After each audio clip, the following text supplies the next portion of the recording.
Welcome to the Emergency Traffic Podcast.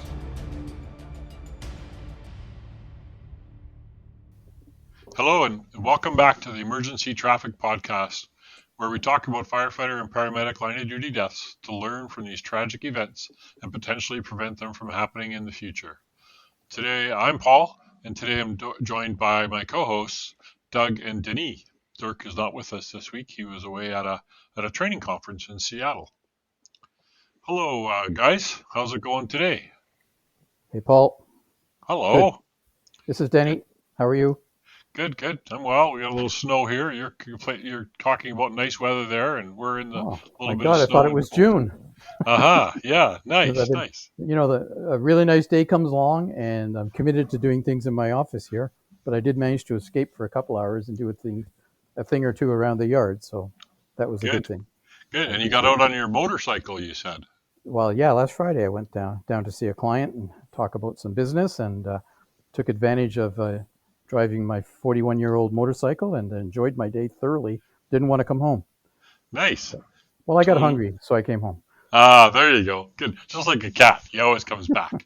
I remember your mom and dad always had cats, one or two cats. I used to like to go there and hang out with the cats when I was a kid. Hello, Doug. How are you? Oh, I'm good. I feel like it's been a while since I've been at one of these.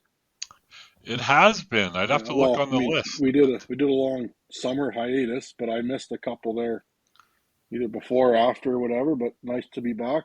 Like you said, we have some snow as I look out my window and see my snow-covered truck. But yeah, it's Denny's shaking his head. It's God's country. Trust me. Just take my word for it. But yeah, well, you are a lot closer. That's true. I wish the Oilers were doing better, but we don't have to go there. Yeah, and your favorite players hurt or something? Yeah, I said we don't have to go there, Paul. Oh, sorry. What was that about the Flames? Nice. It's my wife's favorite team. They almost didn't get married over it. They're going like, I'd be irreconcilable differences. Yeah. Well, nice. It's okay. So what else you been doing besides crying over in the milk about the Oilers? Well, it's busy as ever here with babies and kids and work, and I change stations at work and just a little bit of everything. So life's busy. Do I need to buy a new hoodie now? Well, I guess I got to get some new hoodies made, but for now I'll just have to do that one. Nice. And it's vintage now. Vintage, that's right. Vintage, like me. Like you. Vintage. Yeah, like a fine wine, yeah. Well, yeah, some would say. and Denis, you've been working a little bit, and yeah, we're still working, with the province and municipality on recovery from the big wildland fires that we talked about in the last episode. Yep. And so that's an ongoing thing, trying to get some meaningful feedback on from the residents, on their experiences of what occurred. And really, I think the ultimate goal is to try to do better next time, right? So, that's always our goal post event. What could have gone better? What could we do better? Can we resource it better? Can we think about things in a different way? And can we just basically do better? So, because there were a lot of people who were scared out of their wits that day and really don't want to be there again. Mm-hmm. For sure. What's new with you, Paul? Well, let's see. Busy doing a little teaching here and there. I was up at the fire college for a couple of weeks evaluating fire inspectors and been reviewing some script material for some next scripts and doing my emergency management training. And that's about it, really. And then retired stuff, I guess, going out with friends and walking the dogs and working on podcasting and my courses. I'm doing quite a bit of teaching in November, so the schedule's filling up. I'm going out to do some exercises with some consulting companies and stuff. So getting ready for that, I guess. And yeah, that's about it. I love the people who are still working and wish they were retired. There's many a day I wish I was still working. I know, it gets busy. I don't know how we keep so busy, but it does. Yeah. And of course, playing my favorite game, Snow Runner, and been listening to a new podcast actually called Disastrous History. It's pretty good. It's interesting. They did the what did I'm listening to Hurricane Katrina right now, and there was I did a fire. They did a fire one. Oh, Meridian One. So that was interesting to listen to because that's on our list to do here this winter. I think it is. Hopefully, we can get Chief Routley to join us because he was the lead investigator after the line of duty death. So doing some of that kind of stuff, I guess. Hey, Paul, just want to make a note during this recording we're doing as we record here. I think it was last week, October 19th, there was a fire in Baltimore where one firefighter died. So we should mention him. He was just on the year on the job for a year. Firefighter Rodney Pitts the third, and then just a couple days ago, another firefighter that was injured during that fire succumbed to his injuries. Who's Lieutenant Dylan Ronaldo of Engine Company 46. Um, Tough couple years for Baltimore there with the fire a little while ago with 3 LODDs, now another fire with 2 of them. So let's all keep Baltimore and the firefighters and families in our thoughts and prayers. Yep, agreed. Thanks for mentioning that, Doug. Definitely the things we want to pay attention to. So this week's incident is occurred on October 23rd in 2005, where a 47-year-old male career captain was severely burned during a live fire training evolution in a burn building at the State Fire Academy. The victim was an adjunct instructor at the academy, in addition to being a career fire officer on a local fire department. The academy was teaching suppression instructor development, train the trainer, so live fire trainer basically, when the incident occurred. The victim was in the basement of the burn building, adding pallets to the fire just prior to the last evolution during a 5-day training course. Before we get right into it, I wanted to comment too. Denny and I were talking about this last night. Is this incident, I believe, was instrumental in adding the changes that led to changing the SCBA standard through the NFPA Technical Committee to to change the CBA mask to a more heat resistant material. It became stiffer. And in around 2009, 2011, the new standards came out, and many jurisdictions changed masks to the newer one because more damage resistance when hot was the problem. Is that they found the masks, this one and that one we did it before, the residential fire in Texas, where 2 firefighters died in a lakeside home, were both instrumental in sort of triggering the standards bodies into thinking, hey, maybe we need to do something here. These SCBA masks are becoming the weak link in the protective ensemble that we're wearing. Which is something that I think every firefighter knew, but you never really appreciated. Yeah, that they would fail, especially if they were a little bit damaged, which was the case potentially the case in this incident. But that the SCBA mask, I know they did tests. I've watched tests of the heat tests on the SCBA masks, and there's videos and stuff out there, and you can actually see the mask, the plexiglass, the lens sucking in and out as you potentially, it's on a mannequin, but as you inspire, it would suck the Lexan or whatever it is in and out and eventually fail from the movement. I Jeez. think you'd be hard pressed to go find a SCBA mask that's in service anywhere that's not a little bit dinged up. Right, they're going to get Sitting on a damaged. truck or walking around doing investigating or whatever, they're banging into stuff or stuff's banging into them, and they all have little nicks and scratches and whatever. Yeah. Yeah. Yeah, one of the ways we got around that was as we issued personal masks to every firefighter, and they were kept in a soft bag attached to your bunker gear. So they were much better protected than the old beating around inside of the truck idea. So that was one of the reasons that was done, besides the fit testing imperative. That Um, was also a marketing ploy by one manufacturer against the other. The one manufacturer's exhalation valve was on the mask, and the other one's was on the regulator, and therefore the mask was less expensive for one, more expensive for the other. So the company that didn't have the exhalation valve on the mask marketed everybody and said, "Hey, you should buy masks for everybody," and that way they prevent damage, and they got their own mask and everything. And the other manufacturer had trouble competing with that because their mask was more money because the exhalation valve was in the mask, not the regulator. But right. I was on the marketing side of that one. So, Yeah, the ones we bought were the more expensive ones. nice. Anyway, we should find out a little bit more about the fire academy where this incident happened. So I'm going to give you a little bit of background. So the State Fire Academy was established in 1955. So this incident happened in 2005. So it's been around for what, 40, 50, Hmm. 50 years? Yep. And the Academy is the primary resource for firefighting and emergency response training within the state. The state's Pennsylvania, I believe. Right. There are 7 buildings situated on an 11-acre campus. The Academy itself has 13 full-time employees. That includes a facility administrator, 2 resident instructors, 3 field education supervisors, a curriculum specialist, a certification program manager, and 5 support personnel. So there's only 2 resident instructors out of that, although there are a number of supervisors, as I mentioned. The Academy has over 80 adjunct instructors that also teach at the facility.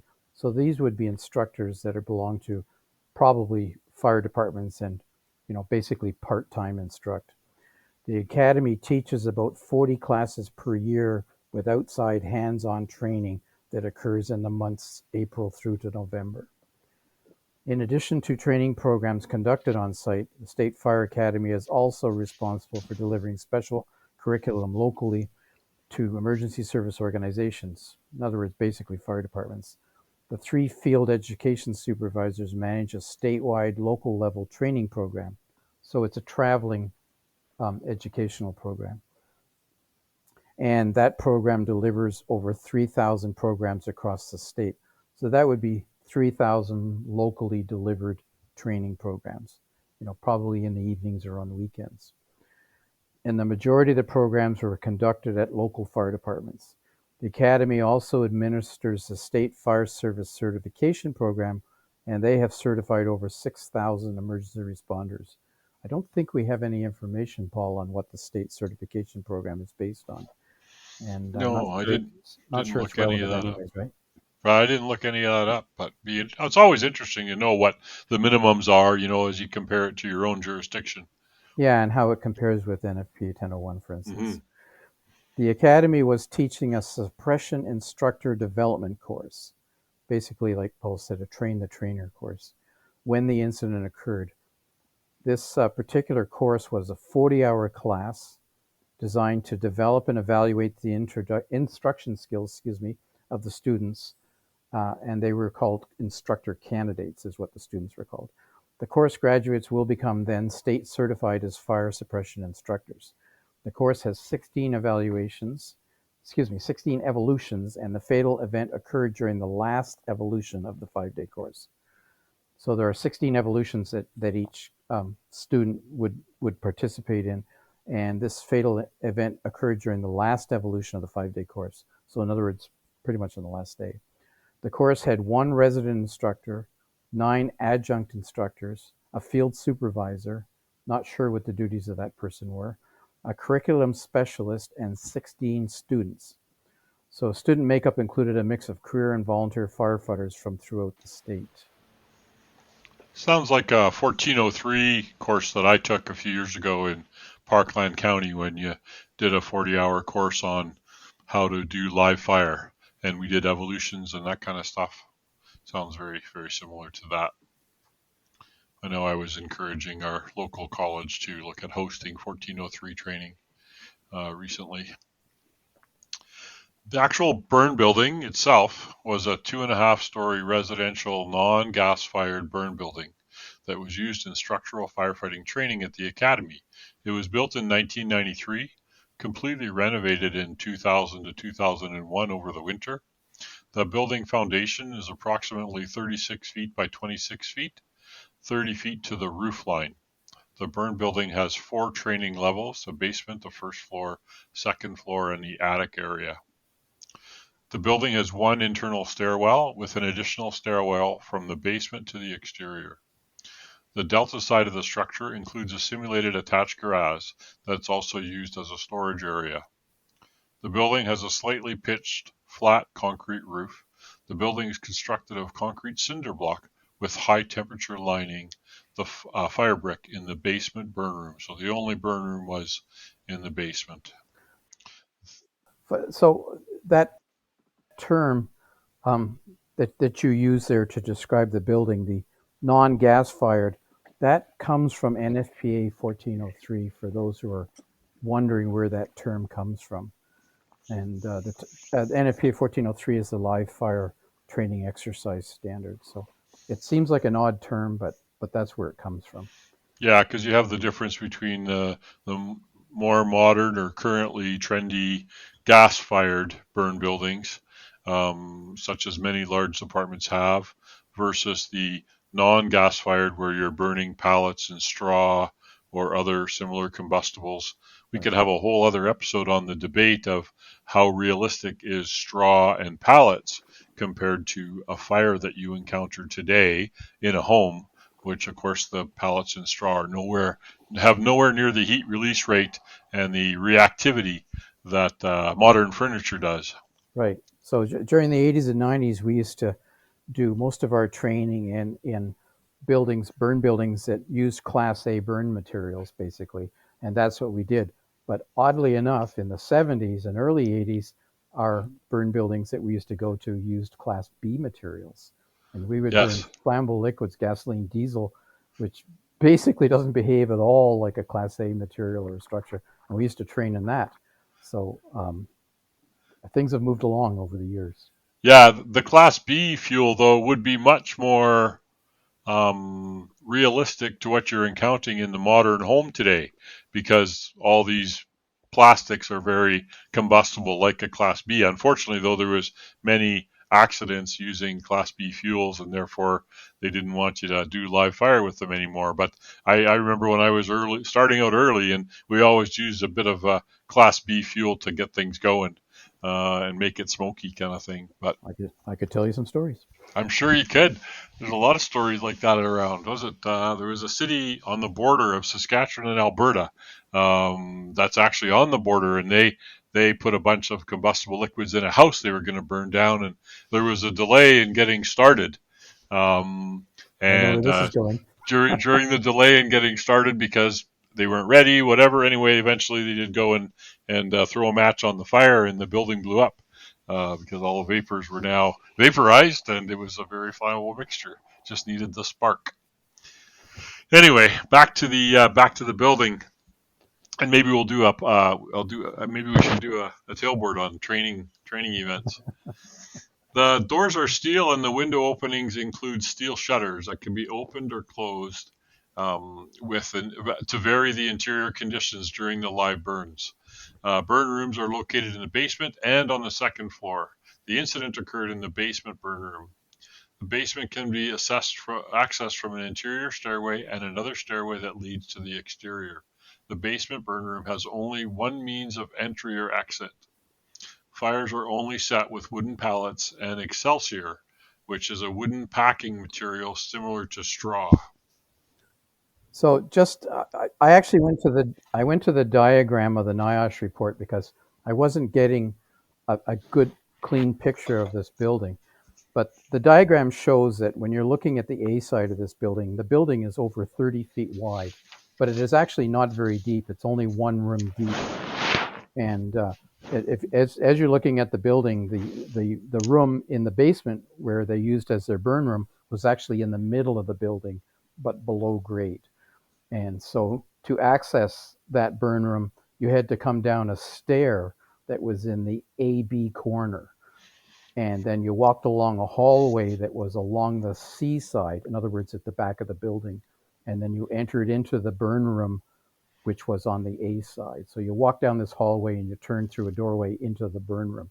That hallway that you walk down also continued to a set of stairs that exited on the D side.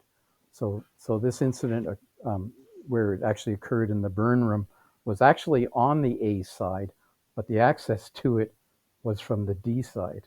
So if you can think about that, because it's a basement fire. I'll try to add the diagram to our Facebook and Twitter feeds. It's a good, clear diagram, actually, and explains a lot when you look at it. So we're going to chat a little bit here about the training. Yeah, the training experience. The victim had over 30 years of firefighting experience, beginning in 1974 as a junior firefighter with a volunteer department. The victim had been a career firefighter for 9 years and held the rank of captain. He had extensive training and was a state certified firefighter 1 and 2, fire officer 1 and 2, fire service instructor 1 and 2, a hazmat technician, and a rescue technician in vehicle and machinery. The victim was also an emergency medical technician, which means different things in different places. The victim had also been an adjunct instructor at the Fire Academy since 1998. At the time of the incident, he was wearing a full array of PPE, personal protective equipment, which would have included his bunker gear, coat and pants. He would have had an NFPA-approved helmet, a Nomex hood. He was wearing his gloves. He was wearing bunker boots, and he was wearing a self-contained breathing apparatus that had an integrated PASS, personal alert safety system. So basically up-to-date gear for 2005. He was also equipped with a portable radio. The SCBA and the radio were provided by the training academy, so presumably the rest of the gear was his personal gear. The investigation of the event that happened. At approximately 8:05 hours, October 23rd, 2005, the instructors, including the victim, had a staff meeting to discuss the 6 evolutions that would take place in the residential burn building. The evolutions involved not only extinguishing the fire, but a series of pre-scripted simulated exercises. The students were unaware of which simulated event would occur during which evolution. The purpose of these simulated events was to evaluate the students' ability to respond and effectively manage emergency situations, of course, at the instructor level, so they want them to be pretty familiar with this, if you will. The fatal event occurred during the last evolution, and the scenario was to simulate a fire in the basement burn room had not been knocked down enough from the previous evolution. I got a note here. The students' ability to evaluate fire conditions within the building was an important part of the course, since they would be training live fire suppression techniques to new firefighters. The lead instructor had 2 teams of 4 adjunct instructors, in addition to the 2 academy staff. The adjunct instructor teams worked with every other evolution, so they got a break and they reversed each other. They participated in an evolution and then wrote student evaluations during the next evolution. Prior to the staff meeting, students were given assignments to prepare for the upcoming evolutions. The evolutions began at approximately 8:45 hours. The first 5 class evolutions of the day, 11 to 15, were completed about 0900 hours until 1200 hours without incident. The incident command structure during the training consisted of the student serving as the incident commander, the incident safety officer, and the rapid intervention team members, all monitored by the course instructors. The victim completed Evolution 12, evaluating students in the basement. On Evolution 14, he was outside evaluating the student incident commander. And on Evolution 16, when the fatal event occurred, he was served as the basement instructor and was as the arsonist or ignition officer for the basement burn room. The final evolution of the course began at approximately 12:38 to 12:40 hours, right after lunch. The victim went to the basement and another instructor went to the second floor. They were the arsonists, quote unquote, who would tend the burn rooms by placing more pallets on the fire and then evaluate the students as they began suppression. Another note here, the students are prohibited from entering the basement burn room, and the instructor only are to remain in the burn room long enough to add additional fuel to the fire. A third instructor, the curriculum specialist, went into the burn building in preparation to monitor the basement attack crew. Instructor number 3 went to the front entrance and awaited the crew's entry. There was still good visibility with some smoke. The instructor had waited about 2 minutes, and then he heard the basement door open. The instructor saw another fire instructor come over and lay flat on the floor while pulling and lifting on his bunker gear. Here's another note. We need Dirk for all these little notes here. I forgot to highlight them. The fire instructor was the victim, but instructor number 3 could not immediately identify him. The instructor asked the victim twice, "Are you okay?" And the victim responded that it is hot as hell down there. The instructor asked if the victim wanted to go outside, and again he asked if he was okay. The victim responded, "No, I'm okay." As the victim was beginning to sit up, the instructor said, "I really think you should go outside." The victim responded, "No, I'm all right," got up and said, "Yeah, I'm fine. I will see you down there." The victim went back down to the basement. Another note, it is estimated that 1.5 minutes elapsed from the time the victim came up the stairwell until he went back down to the basement. Okay. At approximately 12:45, the victim was in the basement of the structure putting additional pallets on the fire. A few minutes later, 3 students in the course were advancing the hose line to the basement during their evolution.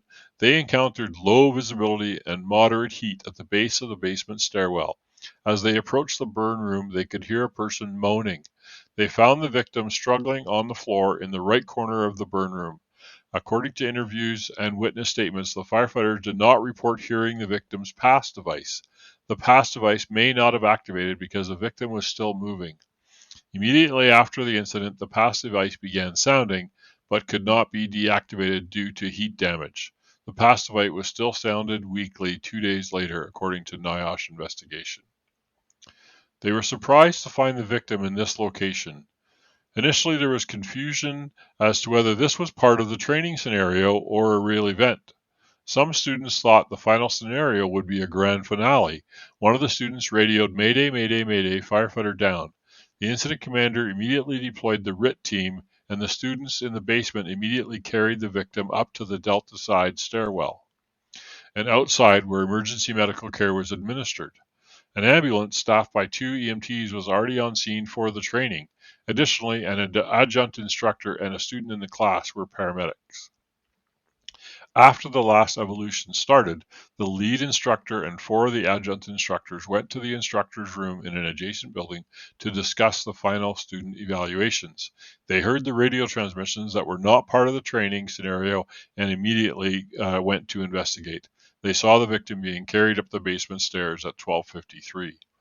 The victim was transported via ambulance to a community hospital where he was stabilized prior to transport via helicopter to a regional trauma burn center. The victim died from his injuries 2 days later on October 25th. The cause of death was reported as thermal trauma, listed as accidental. The coroner's office found no medical reason for the victim to have collapsed within the burn building.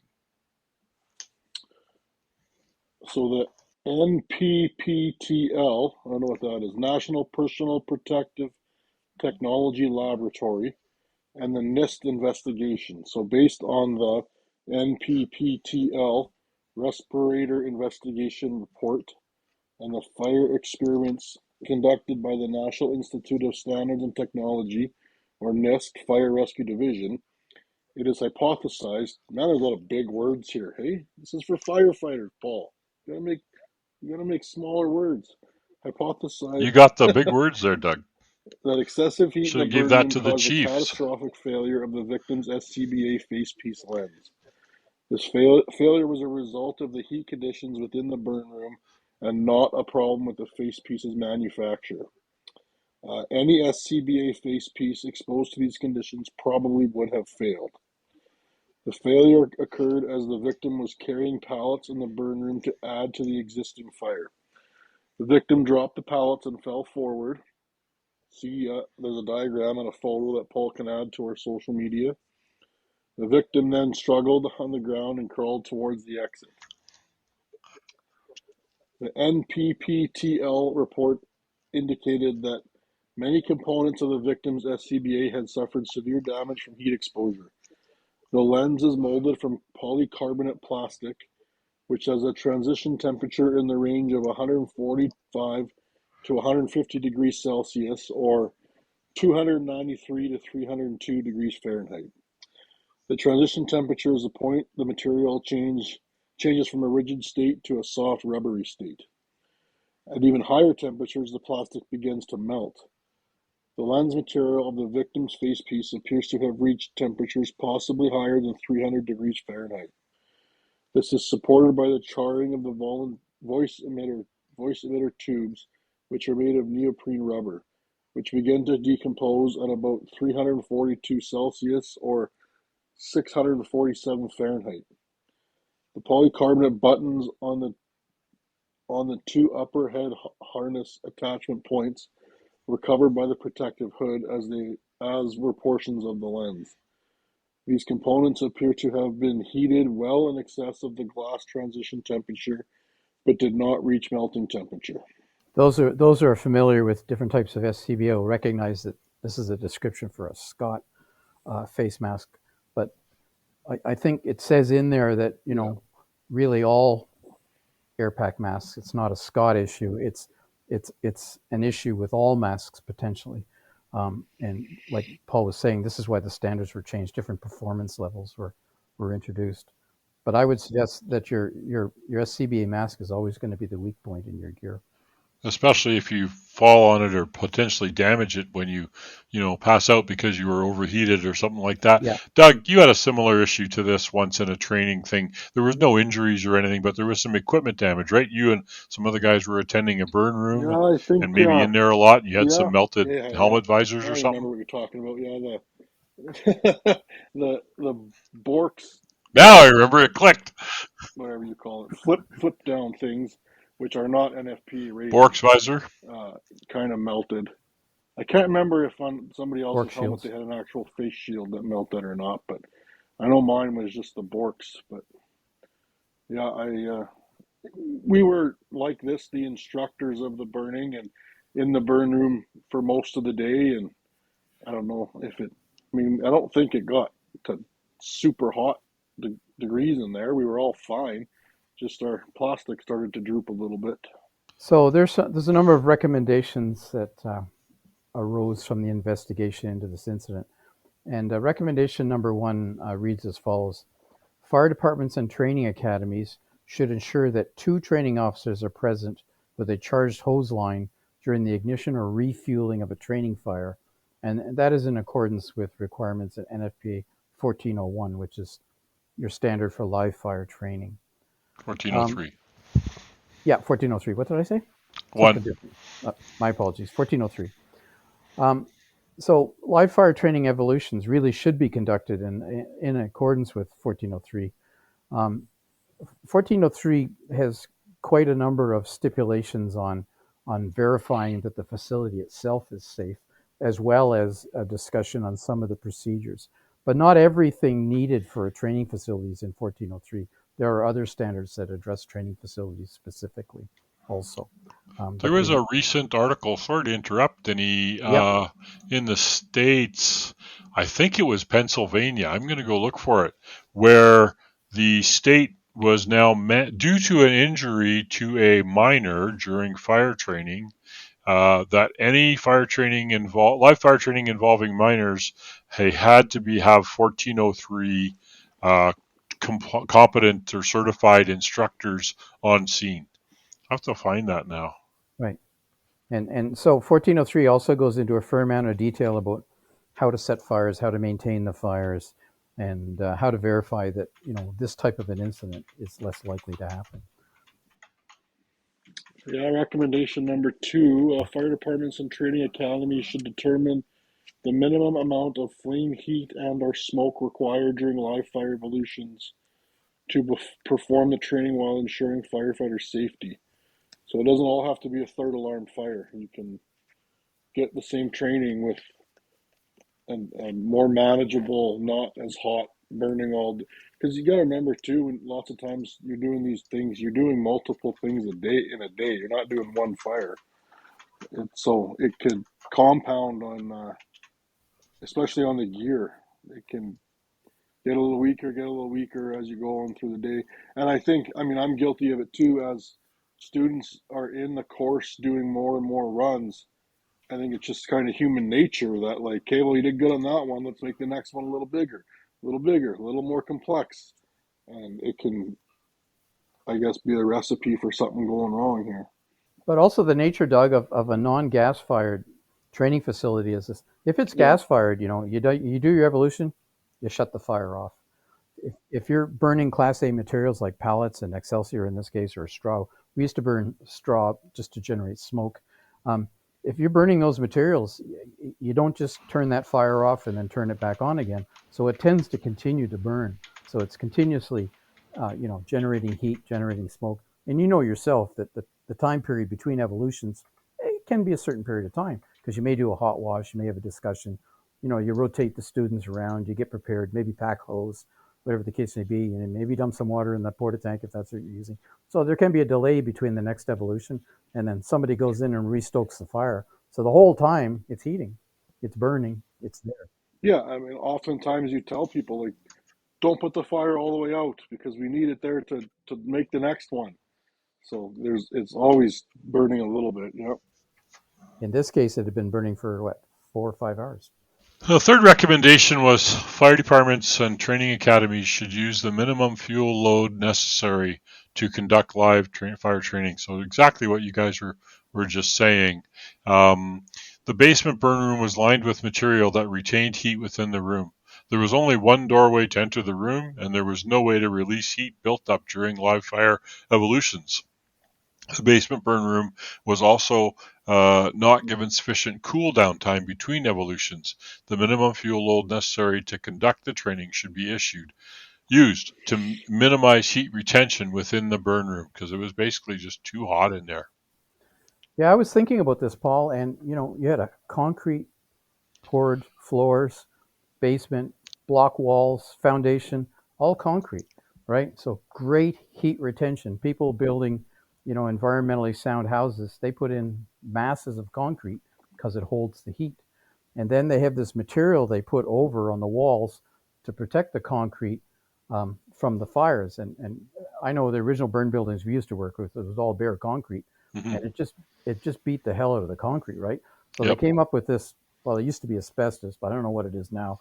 But these boards you would put around, and so I was thinking to myself, the concrete's absorbing heat, it's continuing to absorb heat. But when you walked into that room and the fire wasn't necessarily well stoked, you might not feel that heat re-radiating out at you because of this protective paneling that was there.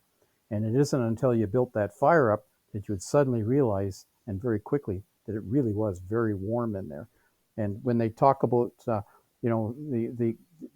supervisor was noticed the instructor come out of the basement, and was clearly overheated and decided to turn around and go back in. They made a notice saying he was only out a couple of minutes, so he never had an opportunity for his face piece to cool down or anything like that. So clearly he knew it was hot, but obviously didn't realize it was dangerously hot.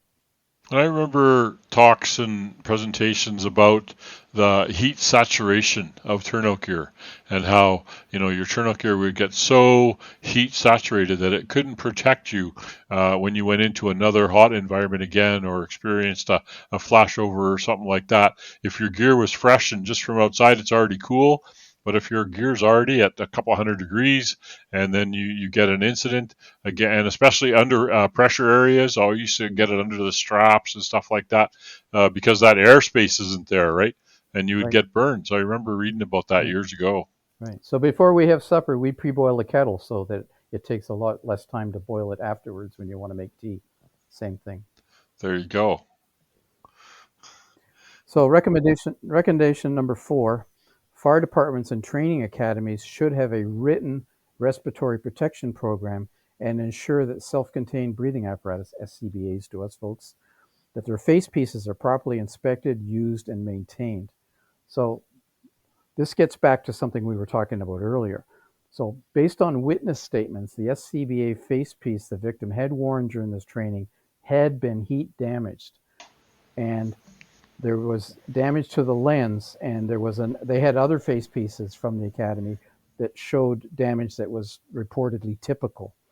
and there were 2 additional SCBAs that were submitted to this MPPTL for testing, and they had heat damage to the transparent portions of the face piece. And that I've seen this before, and sometimes you'll get charring, but also you'll get distortion and micro cracking from thermal flexing of the lens itself. And so reportedly, the mask that the victim was wearing had typically this type of damage to it. So one wonders if that was a direct contributor to an early failure potentially. Actually, I was at a training school serving as an adjunct instructor in another course recently, and one of the instructors was they were doing fire investigation course, and the one instructor went out to the burn area or whatever that they were using and looked at his mask, and it was all crazed with that micro cracking, and obviously the instructor took it back and got another mask, but it's something that we need to be cognizant of, and you can very rapidly fall into a habit of, oh, it'll be good enough, and of course if it's a training academy, that you probably even have to be more cognizant of damaged equipment to make sure that it's safe to be used every time. And we're all guilty of this, hey, it'll last another. There's an ad out here in Alberta for furnace, you should get your furnace checked, and the wife says, and the husband goes, oh no, it'll be fine, let's risk it, it'll be good, and that's just our tendency to just keep going, right? So you can But a see lot how of these this would training happen. academies are small organizations. A lot of them are run on volunteer donated dollars or subscriptions. Not a lot of dollars. I'm not sure what an SCBA mask is these days, but last time I bought one, it was what, $1,500, $1,800, $2,000, depending what's on it for options. So you could pay a lot of money for these things, and if you Yeah, haven't and got a a lot of training capital, mask probably yeah, takes a you may beating, tend to right? hang on People to aren't them longer taking than you care of it should. like it's its own thing. It's tossed in a bin or it's on a truck. It's in way more Not my fires mask. than, I mean, unless you're in New York in the war years, where they didn't have masks then anyways, but it's in way more fires than any of us are going into. And it's probably the prolonged damage to it where it's like a rental car. You don't take care of it like you do your own car. And like you say, the academies don't have a ton of money to be like, okay, well, go buy 50 more masks because these ones all have a little bit of cracking on them. I got to make a point here, based on this, just thinking out loud about this. In Alberta here, we've seen a huge increase in local fire service training academies being established due to the environment that we're in, and just the history of the last 20 years. There's a lot more local training going on, and so every fire department is setting up a region and setting up their own training academy, and really, as far as safety is concerned, this could be, we're opening up a Pandora's box of potential incidents, because Who's how good funding them? is the safety on this? It's on the side of a desk of the training officer somewhere. They've got this academy they're running, and they're using this equipment or that equipment. And I know I heard of one talk the other day, a bunch of sea cans all welded together and cut doors in and stuff like that. Well, apparently none of the structural modifications to these sea cans were approved by anybody, or the welding approved by anybody, or anything. And so is this a risk that's growing in Western Canada anyway? Same kind of thing. There's always a tendency to take equipment out of service because it's no longer suitable for frontline response, and yeah, we'll send that to training. We'll use that for training, That's where and all our old SCBAs used to go, was, hey, yeah, we'll keep these for training. Yep. but maybe not for live fire Recommendation number training. 5, fire departments and training academies should have burn rooms with at least 2 exits. The purpose of live fire training structure is to provide a location for safely training firefighters in the methods of interior fire suppression. NFPA Standard 1402, the Guide to Building Fire Service Training Centers, states in Chapter 10.1.4 on live fire training structures that every burn room or compartment should have a minimum of 2 means of escape. I mean, that's you want to put 2 means of egress on a real fire, so you should probably have one in your training fire too. Kind of kind of makes sense to me. Yep. But they built it in the basement, Yeah, which, so but there were 2 ways in and out of the basement. There just was not 2 ways in and out of the burn room. right. And It the was burn like, room was only 10 by 12. I know that one that we were familiar using in Red Deer there, you had two ways in and out, right? You could come in the front door direct outside or go into the room behind, which also went to two or direct. three windows too. Like there was, yeah. Uh, Which I mean, if even if you're building a basement, most basement in Western Canada, most basements have window access also. So it's not a cellar where you're down there with no access. It's a basement that has windows. Really, it's almost a confined space where they were working, depending on the size of the door, I guess. Somebody who works in an industrial plant would probably call it a confined space because everything's a confined space to them. Denis, what do you think? Would it Well, be a confined space? uh, technically, yes, except it was designed to have people go into it. So by Right, definition, it's not necessarily confined, but it's certainly an IDLH atmosphere. And right. you're bunkered up. You're wearing air. You've got your safety process. You've already planned all this out ahead of time. You know what you're going to do in case of emergency. Not entirely Interesting. in this case, but that's what 1403 wants you to do. All of those things. But everybody knows that who's experienced it, going down the stairs to fight a basement fire, or Doug says a cellar fire, because there are no windows, is like one of the worst things you can do. Pretty tough. You're climbing down the chimney, done it a number of times, and it can get pretty toasty. And then you get into the room where the fire actually is, and there's no windows and only the one door. Even if you open the nozzle and you had a going fire in there, there's only one way that fire's going, and it's right at you, brother. Hmm. Yep, So, you're right. and if you're Probably why they. going back up the stairs to get out, which both exits here required ascending stairs, so there was no actual way out of the basement without being in the chimney. Probably why they didn't have a line down there because of the one exit. Number 6 recommendation was fire departments and training academies should avoid having basement burn rooms. In 1403, the Guide for Building Fire Service Training Centers states in 10.1.5 burn areas that are fully below grade are hazardous and should be avoided for live fire training structures. Where a walkout basement configuration is impractical, basement or cellar fires could be simulated at the ground floor. An exterior stair to a second floor landing or an exterior second floor door could be constructed. And that's what Red Deer used to have in their old fire training center. It was on the main floor, and you could go upstairs one level and simulate the basement, and it had windows. Firefighters could enter the second floor and simulate attacking below grade fires by working down the interior stairs to the ground I've seen floor. training academies too where the it's not a true basement in the real world, but they build up ground on kind of one side. So if you go in that side, Mm-hmm. there's a basement, but on the other side, it's not the basement. So you still can have your entrance and exit on the true world ground level. They've just built up earth on one side to make the second story the first story and have an actual basement. Our provincial training academy at now I'm wanting to go back to the mid 80s, um, late 80s. They actually took the fire right out of the building and had a furnace exterior to the building and piped the heat and smoke into the lower level. There was no basement, but they piped it into the first floor. So the fire was actually external to the building.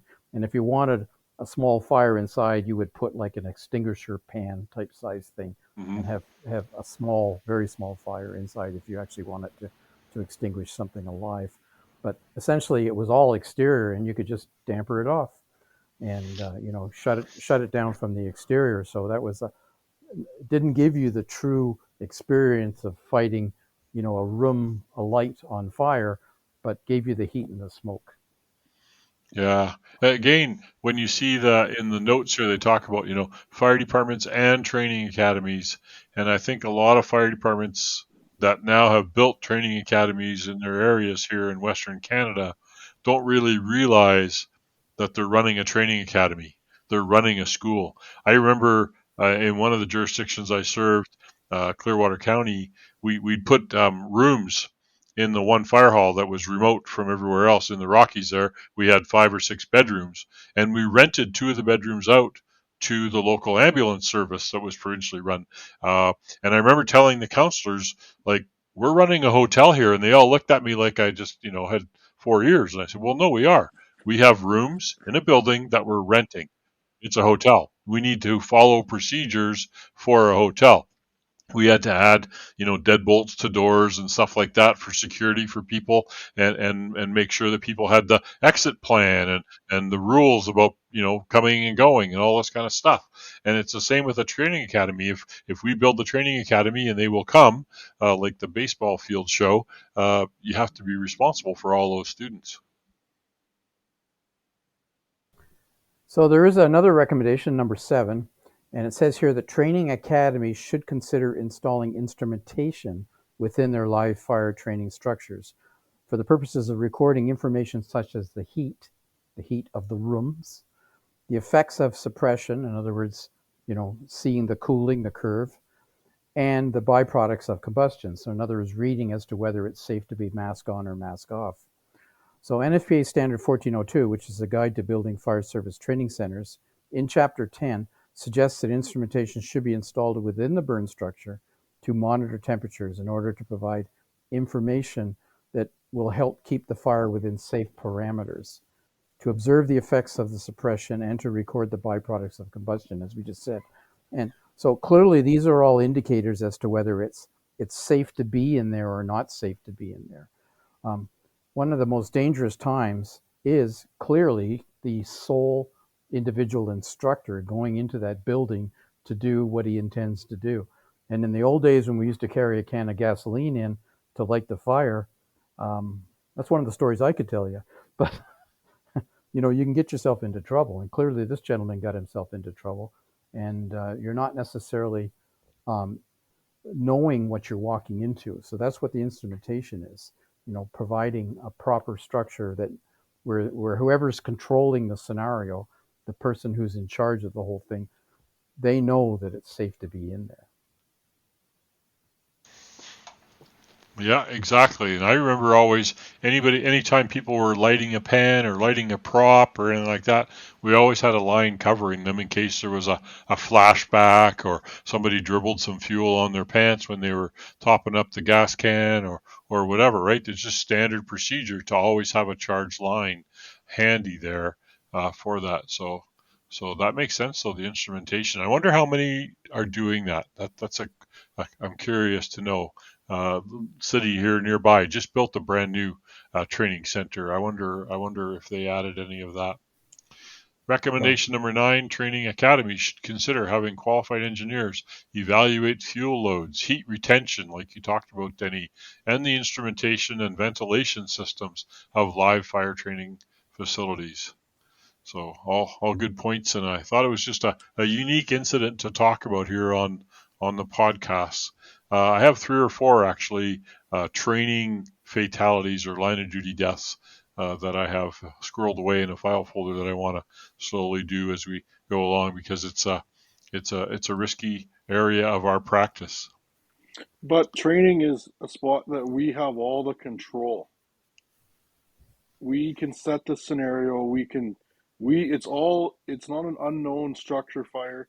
I mean, I'll admit there's times in our job where you have to kind of be cowboy, be aggressive, and bend some safety rules maybe to go save a person or do something. In training, that's not the time. In training, you have all the variables under your own control. You should, and it shouldn't be the place where we're having people that get caught up in situations that they can't get out of because, like I said, that it's our playbook. We write what happens. We control what happens. We should have all possible outcomes in our head and prevent things from happening. Yeah, I remember the school bus one. Some place had converted a school bus into a bit of a search prop or training prop and killed one or several firefighters during training. I'll have to find that one uh, to talk about one day. But I've got a folder here with 3 or 4 or 5 training LODDs. but Doug was talking about, training is where should be your most safe environment, your most under control environment, where you are exposing yourself to the dangers of the job, but you're trying to do so in as safe a manner as possible. And there's a section in NFPA 1403, which is the live fire training standard. And Chapter 7 is this non-gas fired live fire training structure. In other words, the ones where we're burning Class A materials. And to accomplish what Doug is talking about, to make this scenario as safe as possible, some of the recommendations were to have a properly instrumented burn building. But what's even more important than that, of course, is you can have it instrumented, but not recognize or not have a plan to deal with what you're seeing on your instruments. And specifically with regards to how this incident occurred, the last evolution of the day, is something that Chapter 7 talks about in 7.3. It's called sequential live fire burn evolutions. And that's well worth reading. And if I can just quote a couple sections from it, it says that there should be a safe live fire training action plan where multiple sequential burn evolutions are conducted each day. You should develop something called a burn sequence matrix. What that means is a cool down period between fires, just to simplify this. We're going to burn for so long, and then we're going to not stoke the fire for so long and ventilate in order to cool the structure down. And there should be a chart, and this matrix chart shall include the maximum fuel loading per evolution, the maximum number of sequential fire evolutions, you run 2, you run 3, however many it is, that can be conducted per day in each burn room. And so essentially recognizing that you're going to continue to put heat input into the building, and eventually you're going to reach a place where it becomes unsafe to be in there and you're losing control of it. So how big a fire, how much fuel, how often, and how long to leave it to cool down. I remember going back to burn buildings on day 2 of a 2-day weekend, and you walked into the fire room, it was still hot in there. You could feel the heat coming out of the concrete. It was coming out of the floors. It was coming out of the walls. So amazing capacity to retain heat. So really important section, I think, of Chapter 7 of 1403. So even if you're running a very unsophisticated burn building, you should at least recognize the issues and deal with them. Good chat as always, everyone. Final thoughts? Be safe. Yeah. Be safe, especially during training where you have all the control. I think that I couldn't echo that more, Doug. I think that's exactly right. Your training, there should be not zero risk, but the risk should be manageable, completely manageable. There shouldn't be any surprises. That's right, especially in training. Thank you for listening to another Emergency Traffic Podcast. We appreciate your interest and hope you find them interesting and informative. Give us a star, a like, a thumbs up on the app that you use to listen to us. These mean a lot, and they help the algorithms for people to learn about our podcast. You can follow us on the various social medias, Twitter at Podcast Traffic, or our Facebook page, the Emergency Traffic Podcast. You can also email us at emergencytrafficpodcast@gmail.com. Let's be safe out there.